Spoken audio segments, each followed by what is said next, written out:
کیونکہ یہاں تمہارے فَإِنَّ آلِهَتَكُمْ لَا تُغْنِي عَنْكُمْ شَيْئًا، ہاں ہونا یہاں تمہارے بھگوان تمہارے دیوتا کوئی فائدہ نہیں پہنچا سکتے. یہاں خالص اللہ کو پکارو. فَإِذَا رَكِبُوا فِي الْفُلْكِ دعوا اللہ مخلصین لہ الدین، بس صرف اللہ. تو لوگوں نے کہا دیکھو بھائی یہاں لات عزا ہبل منات کسی کا ذکر نہیں ہونا، یہاں صرف اللہ کا ذکر ہونا. فإن آلہتکم لا تغنی عنکم شیئا، ہاں ہونا یہ حدیث کے الفاظ ہیں. ان لوگوں نے کہا سبحان اللہ، کیا اعتراف حق ہے، کتنی کمزوری ہے کہ ان لوگوں نے کہا دیکھو یہاں تمہارے اپنے دیوتا تمہارے علاقے کوئی فائدہ نہیں پہنچائیں گے، اس لیے صرف اللہ کو پکارو. تو اکرمہ رضی اللہ تعالیٰ عنہ کو واللہ لئن لم ينجنی من البحر الا الاخلاص، اگر یہاں پر صرف اللہ بچانے والا، صرف اللہ کو پکارنا ہے، تو اس کا مطلب یہ ہے کہ بر اور خشکی میں بھی صرف اللہ ہی کو پکارنا ہو. اور پھر انہوں نے کہا اللہم ان لک علی عہدا، اے اللہ میں تجھ سے ایک ایگریمنٹ اور ایک عہد کر رہا ہوں. اکرمہ رضی اللہ تعالیٰ عنہ اسی کشتی میں کیا کہا، اے اللہ میں تجھ سے ایک عہد کر رہا ہوں، ان انت عافیتنی مما انا فیہ، اگر تو نے مجھے نجات دے دی جس مصیبت میں مبتلا ہوں، اگر تو نے مجھے یہاں سے نکال دیا، مجھے نجات دے دی، ان آتی محمد صلی اللہ علیہ وسلم حتی اضع یدی فی یدہ، تو میں محمد صلی اللہ علیہ وسلم کے پاس جا کر اپنا ہاتھ ان کے ہاتھ میں رکھ دوں گا، اور میں ان کو یقینی طور پر معاف کرنے والا اور کریم اور سخی اور فیاض بناؤں گا. شعور تھا نبی صلی اللہ علیہ وسلم کی سخاوت اور فیاضی اور عفو درگزر. فجاء فاسلم، وہاں سے نجات پایا اور نبی صلی اللہ علیہ وسلم کے پاس آ کر کے اسلام قبول کر لیا، اور ظاہر بعد میں بڑے صحابہ میں شمار بھی ہو گئے اکرمہ بن ابو جہل. اب کسی بھی شخص کے لیے قطعاً جائز نہیں ہے کہ اکرمہ رضی اللہ تعالیٰ عنہ کے متعلق کسی بھی طرح سے کوئی بات کرے، کیونکہ انہوں نے بعد میں اسلام کو بہت درست اور صحیح کر لیا. اب 3 ہو گئے، 2 قتل کر دیے گئے، عبداللہ بن قتل خانہ کعبہ کے ساتھ، اور مقیاس بن صبابہ مارکیٹ مکہ کی مارکیٹ اور بازار میں. تیسرے اکرمہ بن ابو جہل اسلام میں داخل ہو گئے. چوتھے کون، عبداللہ بن سعد بن ابی السرح، یہ عثمان بن عفان رضی اللہ تعالیٰ عنہ کے رضائی بھائی تھے. امام ابو داؤد رحمہ اللہ نے بات بیان کی ہے. تو جب انہوں نے یہ کیا گئے، عثمان بن عفان رضی اللہ تعالیٰ عنہ کے گھر میں چھپ گئے، اور چونکہ عثمان بن عفان رضی اللہ تعالیٰ عنہ کے بھائی تھے، تو جب اللہ کے نبی نے سارے لوگوں کو بیعت کے لیے بلایا، بیعت ہوتی تھی نا، وہی بیعت اسلام ہی جائز ہے، یہ جو پیری مریدی کی بیعت وہ اسلام میں نہیں ہے. تو آپ نے جب بیعت کے لیے بلایا لوگوں کو، تو عبداللہ بن سعد بن ابی السرح بھی آ گئے، اور عثمان بن عفان رضی اللہ عنہ کہنے لگے اللہ کے نبی بائع عبداللہ، آپ عبداللہ سے بیعت کر لیجئے، آپ عبداللہ سے بیعت کر لیجئے. فرفع راسہ فنظر الیہ ثلاثا کل ذلک یا ابا، اللہ کے نبی نے اپنا سر اٹھایا، عبداللہ کو دیکھا، عبداللہ بن سعد بن ابی السرح، یہ وہی شخص ہے جو مجھ پر وہی جو نازل کی جاتی تھی دکھتا تھا، پھر مرتد ہو گیا، اور یہ ساری کی ساری چیزیں. تو آپ نے سر اٹھایا، اس کی طرف 3 مرتبہ دیکھا، اور کہا نہیں، اشارہ کرتے نہیں میں اس سے بیعت نہیں کروں گا، میں اس سے بیعت، کیونکہ اصل مرتد کی سزا کیا ہے، اس کو قتل کر دیا جائے. مرتد کی سزا کیا ہے، ہاں من بدل دینہ فاقتلوہ، عبداللہ بن عباس کی بات صحیح بخاری، جو اپنا دین بدل دے اس کو قتل کر دو.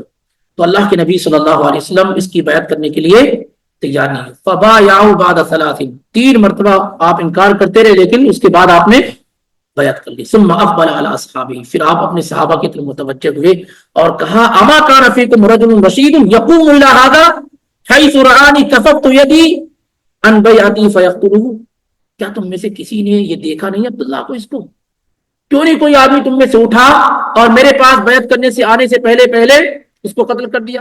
یہ جب دیکھ نہیں رہا تھا کہ میں بیعت نہیں کر رہا ہوں، میں اگنور کر رہا ہوں، نظر انداز کر رہا ہوں، تم میں سے کوئی آدمی اٹھا کیوں نہیں کہ اٹھتا اور اسے قتل کر دیتا. اس کا جرم اور گناہ تو تھوڑا نہیں بڑا ہے. ایک تو مسلمان ہوا، مسلمان ہونے کے بعد مرتد ہوا، یہی سزا بڑی تھی. دوسری بڑی چیز یہ کہ وہی لکھتا تھا یہ. تو اس کے بعد جو ہے اللہ کے نبی صلی اللہ علیہ وسلم نے بیعت کر لیا، اور صحابہ سے کہا کہ تم نے ایسا کیوں نہیں کیا. صحابہ نے کہا ما یدرینا یا رسول اللہ ما فی نفسی، کا ہمیں کیسے معلوم ہوتا کہ آپ کے دل میں کیا ہے، آپ کیا چاہتے ہیں، ہمیں کیسے معلوم ہوتا، کیوں نہیں آپ نے اشارہ کر دیا. تاکہ ہم اس کو قتل کر دیتے. تو اللہ کے نبی صلی اللہ علیہ وسلم نے کہا کہ کسی بھی نبی کے لیے جائز نہیں ہے کہ اس کی آنکھیں خیانت کرنے والی ہوں، یعنی دل میں کچھ اور ہو اور آنکھوں سے کچھ اور اشارہ کرنے والا ہو، ایسا کسی نبی کے لیے جائز نہیں. اس سے معلوم یہ ہوا کہ اگر صحابہ اٹھ کر کے قتل کر دیتے تو اللہ کے نبی صلی اللہ علیہ وسلم یہی چاہتے تھے، لیکن جب بار بار وہ بیعت کرتے رہے تو اللہ کے نبی صلی اللہ علیہ وسلم نے کیا ان سے بیعت کر لی. بہرحال بعد میں وہ صحابی رسول میں کیا ان کا شمار ہونے لگا بعد میں، اور انہوں نے اپنے اسلام کو درست اور صحیح بھی کر لیا تھا. بعد میں انہوں نے اپنے اسلام کو درست اور صحیح بھی کر لیا تھا. اس جنگ میں اس طریقے سے 70 لوگوں کا ذکر ہوا اور ان میں 64 انصار اور 6 مہاجرین کا، اور اسی طریقے سے اس میں عورتوں کی جانب سے بھی بڑی پیش رفت بہتر کی گئی. خاص طور سے سعد بن ابی وقاص رضی اللہ تعالیٰ عنہ ایک خاتون کا واقعہ ذکر کرتے ہیں کہ مر رسول اللہ صلی اللہ علیہ وسلم بامرأۃ من بنی دینار، یہ انصاریوں کا ایک قبیلہ تھا بنی دینار. اللہ کے نبی ایک عورت اور خاتون کے پاس سے گزرے اور اس خاتون کے شوہر، اس کے بھائی، اس کے والد سب اللہ کے نبی صلی اللہ علیہ وسلم کے ساتھ احد کے میدان میں شہید کر دیے گئے تھے. اس عورت کے شوہر، بھائی اور والد سب اللہ کے نبی صلی اللہ علیہ وسلم کے ساتھ کیا ہے احد کے میدان میں شہید کر دیے گئے تھے. فلما نعوا لها، جب اس کو بتایا گیا اس خاتون کو کہ تمہارے والد کی وفات، شہید ہو گئے، تمہارے بھائی شہید ہو گئے، تمہارے شوہر شہید ہو گئے، تو اس نے کہا فما فعل رسول اللہ صلی اللہ علیہ وسلم، اللہ کے نبی صلی اللہ علیہ وسلم کے بارے میں بتاؤ وہ کیسے ہیں. قالوا خیرا، تو لوگوں نے کہا کہ وہ بہتر ہیں، اللہ کے نبی بالکل صحت مند ہیں. یا ام فلان وہ بحمد اللہ کما تحبی، وہ ایسے جیسے تم چاہتی ہو، اللہ کے نبی صحت و عافیت میں صحیح سالم. تو کہنے لگی ارونی ہی حتی انظر الیہ، مجھے دیکھنے دو تاکہ میں اللہ کے نبی کو اپنی آنکھوں سے دیکھوں. فاشیر لها الیہ، تو بتایا گیا کہ وہ اللہ کے نبی صلی اللہ علیہ وسلم ہے. حتی اذا رأتہ، جب اس نے اپنی نگاہ سے دیکھ لیا، اپنی آنکھوں سے دیکھ لیا، تو کہنے لگی کل مصیبت بعدک جلل، اے اللہ کے نبی آپ کے بعد جتنی بھی مصیبت ہیں سب چھوٹی ہیں. آپ حیات میں ہیں، آپ صحیح سالم ہیں، اب کوئی بھی تکلیف سب کیا ہے، سب چھوٹی ہے. سب سے بڑی تکلیف اور غم کیا ہے، آپ کا ہے. آپ صحت و عافیت میں ہے تو بھائی کا جانا، شوہر کا جانا، باپ کا جانا، یہ سب کیا ہے، سب چھوٹی مصیبتیں ہیں، کیونکہ آپ کا جانا اس دنیا سے سب سے بڑی مصیبت ہے.